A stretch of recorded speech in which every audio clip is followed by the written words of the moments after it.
This is a lecture from Open Tuition. To benefit from the lecture, you should download the free lecture notes from opentuition.com. Right, well, let's look at the last of the three techniques that are in chapter 10 of the course notes on forecasting techniques. And this one is something called time series, which is rather different from the previous two. The previous two, high-low and regression, from a management accounting point of view, are useful in forecasting costs when we've got semi-variable costs. Time series analysis is more useful when we're trying to forecast sales. Because it's very common if we're trying to forecast sales for next year, a very common way to approach it is to look at sales in previous years. You see people with graphs of previous year's sales and trying to extrapolate, trying to project into the future to forecast. But what time series is doing, again, we are going to try and forecast sales based on past sales, but it's relevant when we've got what we call seasonality. And to explain what I mean, can you go straight to example 5, or exercise 5, I'm sorry. It says, set out below are the sales per quarter in thousands of units of a company over the last 3 years. So you've got 3 years there, 2000, 2001, 2002. There are sales per quarter, and overall they do appear to be going up. The first quarter of 2000 was 80. By the time we get to the fourth quarter of 2002, they're 116. So it does look as though sales are increasing over time. However, if you look in more detail, the first year, quarter 1 was 80, quarter 2, a lot higher, 87. Quarter 3 it goes down to 82, quarter 4 it goes up again. Now look at 2001.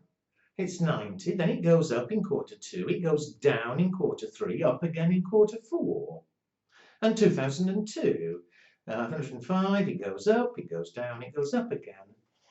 It does look as though we've got seasonality, perhaps we're selling ice cream or umbrellas or something. But it does seem as though we always go up in quarter 2, it always drops in quarter 3, it goes up in quarter 4, and then it drops again in quarter 1. And so what would be rather nice if we were trying to forecast into the future, would be able, depending on whether, next year, whether I'm forecasting quarter 1 or quarter 2, to take account of the fact that although on the one hand sales seem to be increasing overall, but at the same time in individual quarters, some quarters they may be higher than usual, some quarters lower. So that's what we're going to do. It's very much a speed calculation exercise. Let's do it, and I'll explain as we go through. First of all, let's list our unit sales as a column.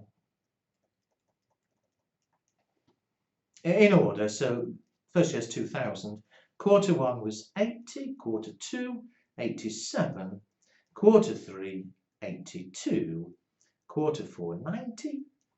In 2001, 90, 95, 93, 102. In 2002, 105, idiot. 1, 2, 3, 4. In 2002, it's 105, 112, 103, 116. So there we are.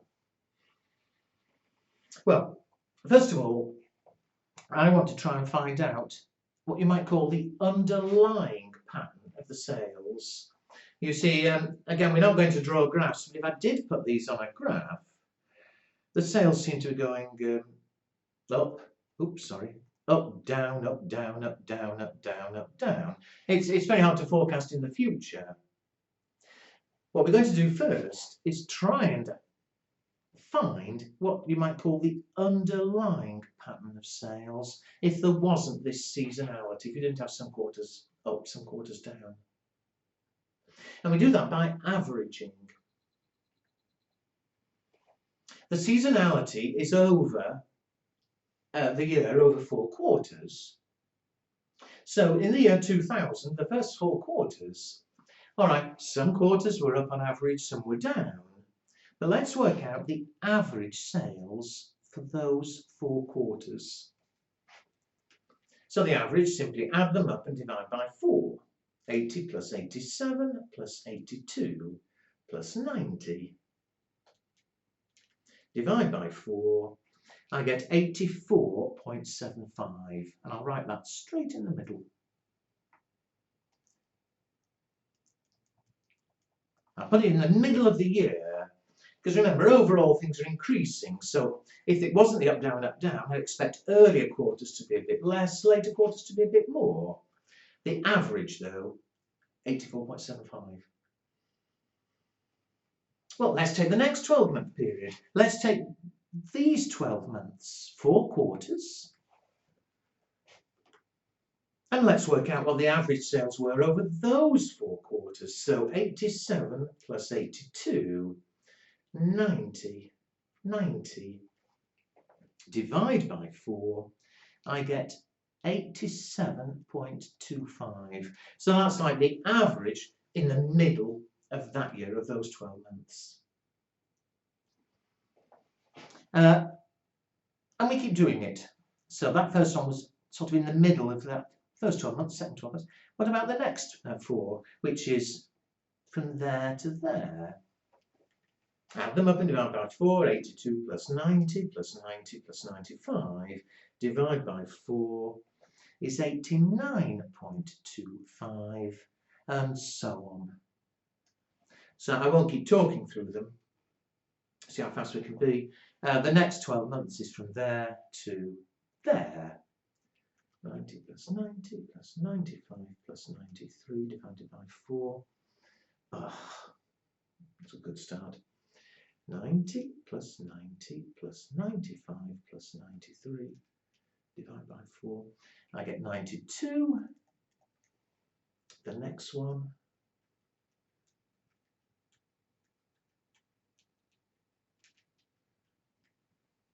95. The next one, 95 plus 93 plus 102 plus 105. 98.75. Nearly there. Next one, 93, 102, 105, 112. 103.75. Is that right? 93, 102, 105, 112. No, 103. Next one, 102, 105, 112, 103. 105.5. And the last one, the last 12-month period.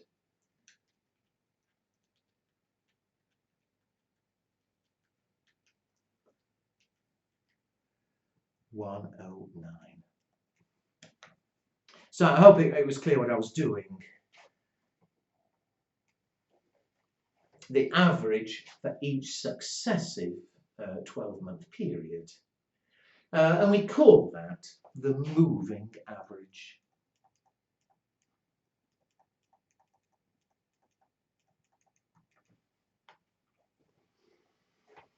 And look at it now, because we've kept averaging, the seasonal variations have disappeared, and there is a much smoother pattern of sales. Remember, I'm trying to find, first of all, the underlying pattern of sales.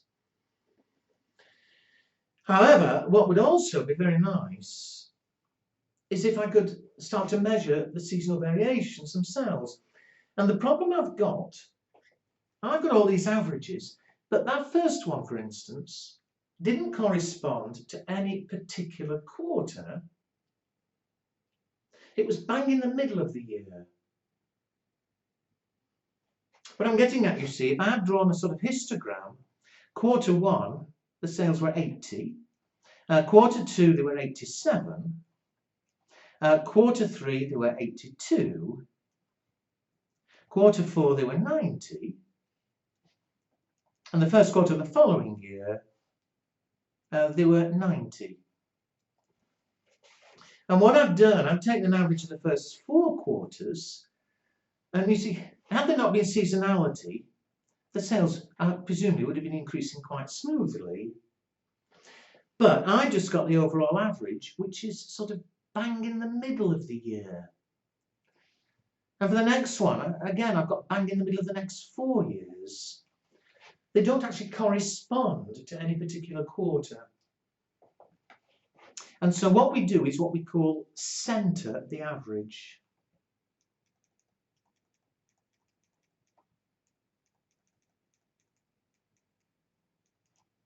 And what I did, we take the first 2 moving averages, those 2, and we say, what's the average of them? Well, add them up and divide by 2. 84.75 plus 87.25 divided by 2, it's 86. But what I mean by centred it is that's now given as an average in the middle that corresponds to an actual quarter. We're saying the actual sales in quarter 3 were 82, but we're now saying that if sales had been moving smoothly and there'd been no seasonality, it would be 86. And for the next quarter, we take the next 2. We take these 2, 87.25 plus 89.25, divide by 2 to average, and I get 88.25. That corresponds to quarter 4 of the first year. And we carry on doing it for all of them. So the next 2, 89.25 plus 92 divided by 2 to get the average is 90.625. I'm not going to mess around having 3 decimal places. Then that corresponds to quarter 1. The next 2, 92 plus 95 divided by 2 is 93.5. The next 2, 95 plus 98.75, 96.87. The next 2,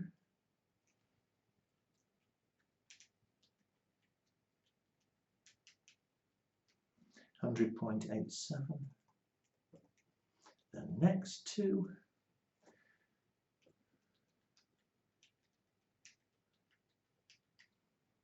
104.25, and finally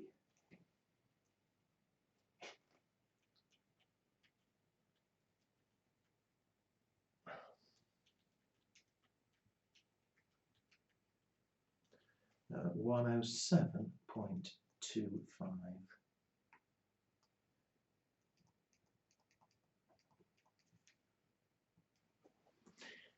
Right. So I did say a few minutes ago, it's not hard, but it's just time consuming, it's calculator speed. What have we got there? What we've now got, forgetting the first and last 2 quarters, we can't fit them in. There'll be no way of comparing them. But for all the other quarters, in the first column are what the sales actually were. Some quarters higher, some quarters lower. In this final column, the latest column, the centred average, what we've got there is what the sales would have been per quarter if there had been no seasonality. And we call this the trend. The trend, the centred average, but the trend is the underlying pattern of sales. which I did say, I've cleared off my graph, I did say it's what we're looking for. The original pattern was up, down, up, down, up, down. We've now smoothed it out. If you put those figures on a graph, I'm sure you can accept by looking at them, you'd be a lot smoother. It'd be a lot easier, perhaps, to forecast to continue into the future. And we could forecast the trend. But it'd be also rather nice, would it not? We could forecast, we could even use regression on those figures, but we could forecast, if it was just drawing it on a board, you know, it seemed to be fairly smooth, forecasting the future, but it'd be rather nice to be able to forecast for particular quarters. And we know that quarter 2 is always higher and quarter 3 is always lower, and so on. So it'd be nice to forecast what the seasonal change was. And so we're going to look at one more thing. Now, there are two ways of doing this, but the first way is something we call the additive model. But we're going to look at the seasonal variation. I'll write the name of it after. And what we do is for each quarter, we compare the actual sales with the trend and look to see how much they were up or down.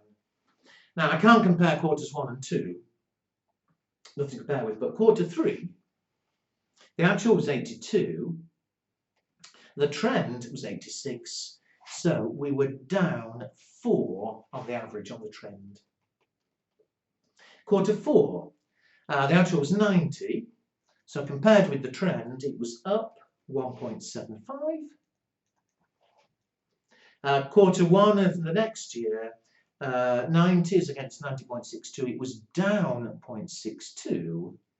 Quarter 2, 95 minus 93 is up 1.5.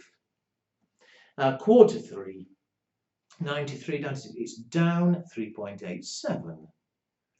Quarter 4 is up 1.13. Quarter 1 is up 0.75. Quarter 2 is up 4.75. Now, if things aren't perfect here, clearly, quarter 3 is down 4, it's down 387. So it's not always the same, but it seems reasonable. Quarter 4 is up a bit there, quarter 4 is up a bit there, okay. Quarter 1, down a tiny bit, up a tiny bit. So seasonal variation isn't precise. And finally, quarter 2, up 1.5, up 4.5. No, it's not precise. And so, because it's not, things aren't working perfectly, we can work out for each quarter what the average seasonal variations are. And so, a little bit of workings here. We've got 4 quarters. And what were the variations? Well, in the first year, 2000, nothing for the first 2, but quarter 3 was down 4. Quarter 4 was up 1.75. For 2001, quarter 1 was down 0.62, up 1.5, down 3.87, up 1.13. And 2002, quarter 1 was up 0.75, up 4.75, with nothing for the other 2. And so let's work out the average seasonal variation in each quarter. Quarter 1, add them up and divide by 2. So it's plus 0.75 minus 0.62 divided by 2 is plus 0.06. Quarter 2, 1.5 plus 4.75 divided by 2 is plus 3.12. Quarter 4, minus 4 minus 3.87 divided by 2 is minus, oh, my fingers went wrong, minus 3.93. And finally, quarter 4 up 1.44.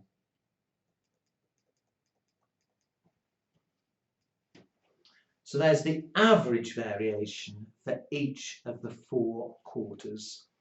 Now here we've looked at very few. In real life, I'd want to look at far more years, you know, and have a much, I was going to say accurate average. It's not a question of being accurate, I think you know what I'm getting at. One small point, before I tell you how we use this, what do you think? Those 4 seasonal variations, what do you think they should add up to? All right, ideally, this should add up to 0 if you think about it, because you know, you're either up on average or you're down on average. Because it's either side of averages, they should add up to 0, do they? Plus 0.06 plus 3.12 minus 3.93 plus 1.44, they actually add up to plus 0.69. They don't add up to 0. And the reason is, it's because the first 2 and the last 2 sales, they were used in calculating our averages, but then with nothing to compare with for the seasonal variation. If we'd looked at the last 10 years, then you'd find the seasonal variations, they would add up to much, much closer to 0. So it's a minor point. In a sort of perfect world, they'd add up to 0. Finally, though, here, how would you actually use it? What's the relevance of all we've done? What we'd do is we'd forecast the trend for a future quarter.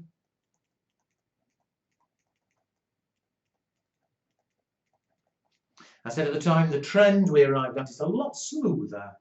So maybe we use a graph and just extend it, extrapolate, or use something like regression on it if it was more or less linear.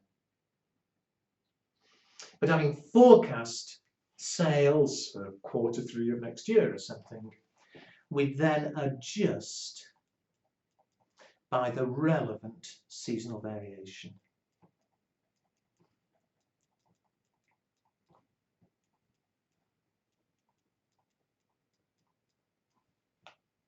And so if I forecast the trend for quarter 2 of next year, I then add 3.12, because we know quarter 2 on average is 3.12 higher than the trend. So that's quite jolly. However, just one final thing here.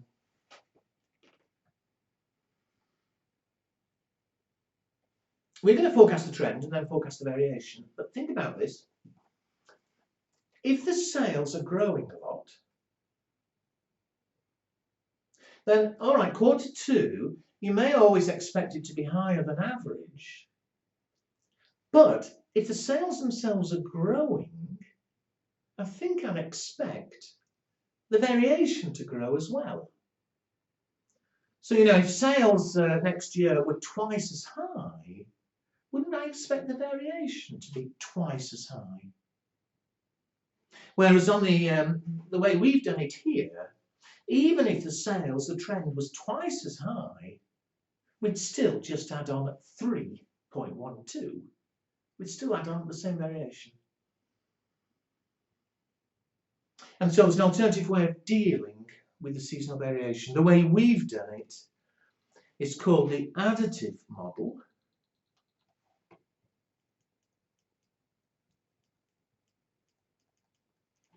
The alternative, which won't take many minutes, don't worry, but the alternative, to take account of what I just said, is to ignore that and instead use what we call the multiplicative.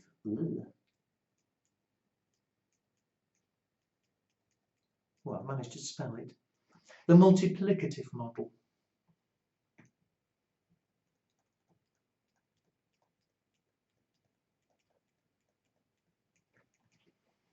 And what we do instead, we're still going to compare the actual figure with the trend. But instead of just looking at the difference of 4, or whatever it is, we do it as a percentage. We take the actual divided by the trend as a percent. And so work through with me.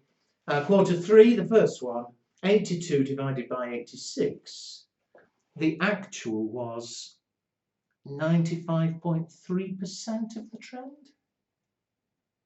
Quarter 4, 90 divided by 88.25.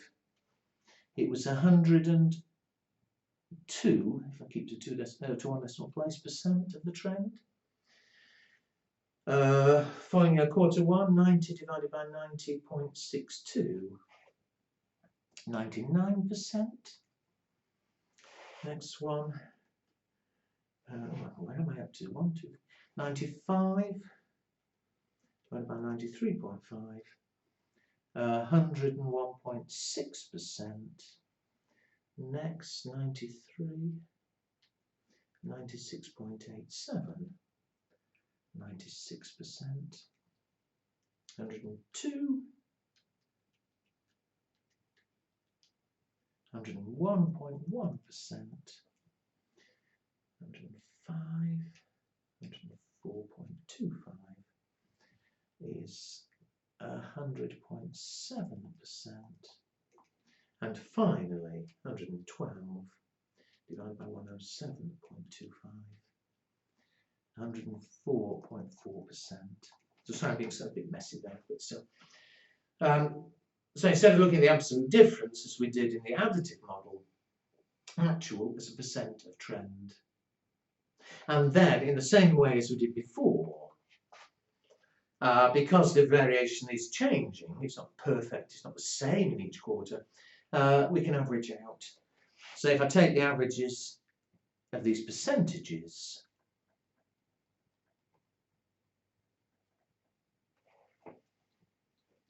the first year, nothing for the first 2, but then it was 95.3 and 102.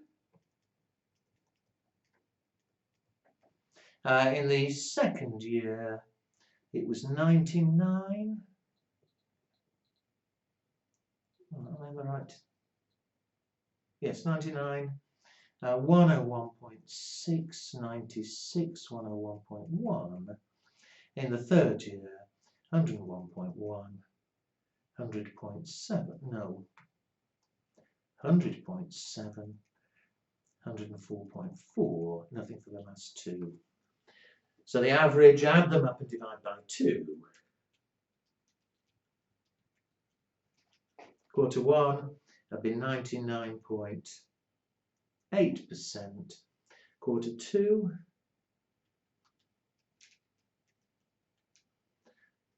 103%. Quarter 3, 95.6%. And finally, quarter 4, 101.5%. I think they're